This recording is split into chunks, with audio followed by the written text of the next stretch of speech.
Today, I want to show you how you can access your user's native device contacts inside of your WeWeb mobile application using the Despia plugin. It's super simple, so let's get right started with it.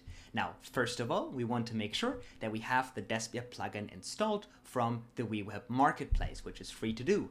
To verify if you already have it installed, go to Assets, go to Library, and you should be able to click on the library bookmark symbol here and see the plugin installed. If you don't have it already, you can get it from the marketplace. Perfect. Now what we're going to do is we are going to add the Despia plugin onto the page where we want to have the native functionality. So let's go on Add, and now we're going to go on Assets here, and we're going to drag this Despia plugin inside of the page. You can do this on an existing page or on a new page, so you can easily transform existing projects to already have this native functionality with just dragging that element into that page. Super simple.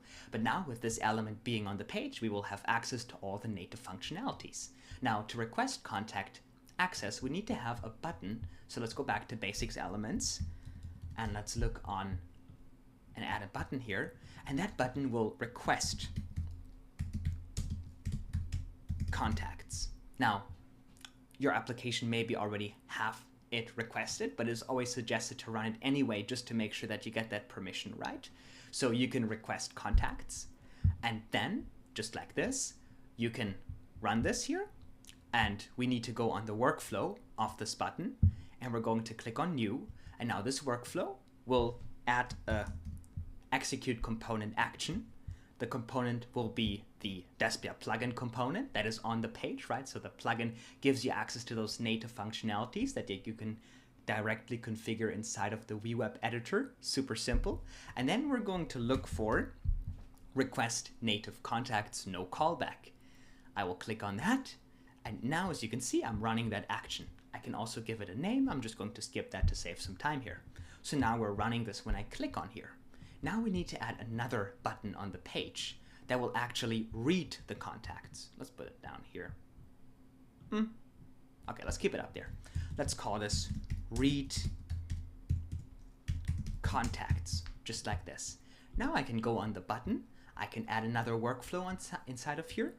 And I'm going to look for execute component action.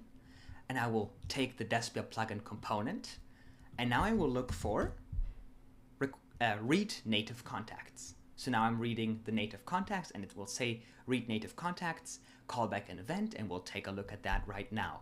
So when I click on read, I will actually get a callback on the Despia plugin component that is on the page. So if I go to the Despia plugin component, you will see that if I click on new workflow, you will see that there is this event here on click. If I click on here, I can change this to on contacts change, which will then give me in the event data the contacts that were loaded.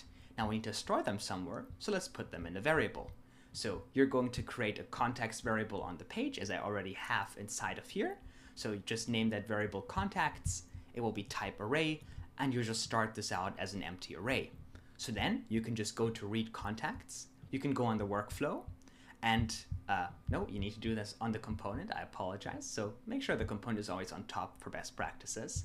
Put the component in here, click on there, go to the workflow on the component, and then you see on context change. And now we're going to change the variable value. And then if I click on here, you see change variable value. We're going to take the context variable, and now the value, I will just click in here and bind that. You will see that if I go in here on this little flash icon, you will see on context change, and I have an event. And then as you can see, this event will have data in it. So I'm just going to take the whole event data right inside of here. This will give me, as you can see in the preview, an array of a list of name and numbers, and then numbers is an array as well if they have multiple numbers in the context. So it already takes care of that very nicely. So there you go. That is how you can set that up. So now we're setting the variable. So now obviously we want to kind of like get an example here.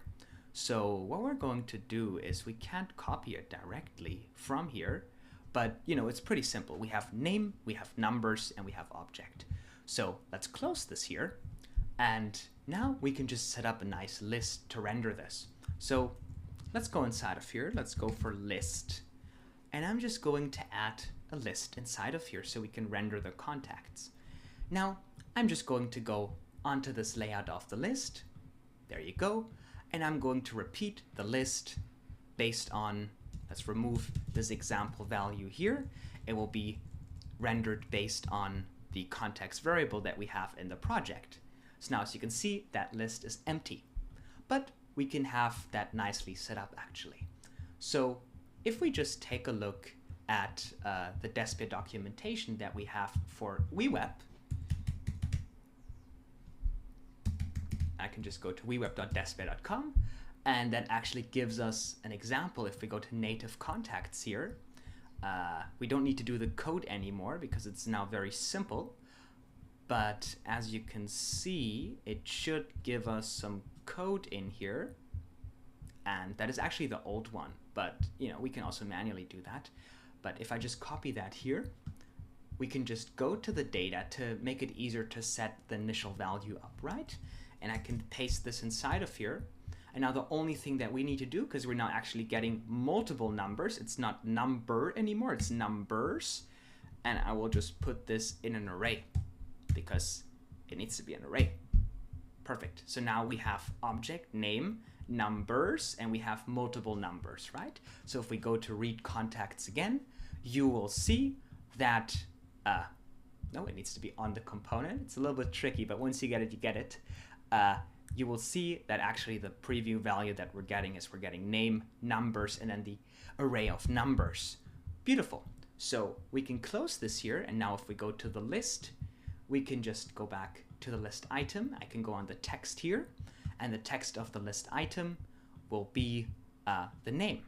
So let's remove that here and put the list item name inside of here. This will give me the item name, and then I can go inside of this list item, and I can add another list inside of the list item, put that inside of here, just like this. And now this list, we're going to need to change where it repeats on. So we're going to change this based on actually the item numbers. So let's remove this here. Let's take the item numbers, put this inside of here. And now we get a list of the numbers. And then we have the number items for that contact, just like this. So now this should be perfectly working. Now, since we have this nicely set up, I will just always reset this value again to be an empty array, just to make sure that we don't show the list if it doesn't exist, right? Beautiful. So now we can just deploy the application. And the nice thing is about Despia, with WeWeb, you get updates over the air, meaning you just publish it on WeWeb and it will automatically update the application. You do not have to send it to the App Store, rebuild the application, wait for approval. You can just do critical changes, even that affect native functionality, just like this, inside of WeWeb, publish it. It will be changed on the app that all your users have downloaded without having to go through the App Store, and it's 100% compliant. It's just set up that way. So that is a nice benefit. So let's go to the native application here. Let's try opening it and let's testing it out. So first of all, as you can see, if I request native contacts, nothing will happen because I already have it requested before. Now, here's a little tip. If you are not sure if the user has requested the contacts or not, try running reading the contacts. If within 10 seconds or so, nothing comes back, you know that, there's nothing. So you can kind of like work with that as well. Now, you can also go on read contacts here, and now you will see I get an unnamed contact which doesn't have any numbers because I don't want to share all my contacts in my phone, but there you go. You're getting that data and you can render that list. The unnamed contact is just an empty contact I have in my contact book.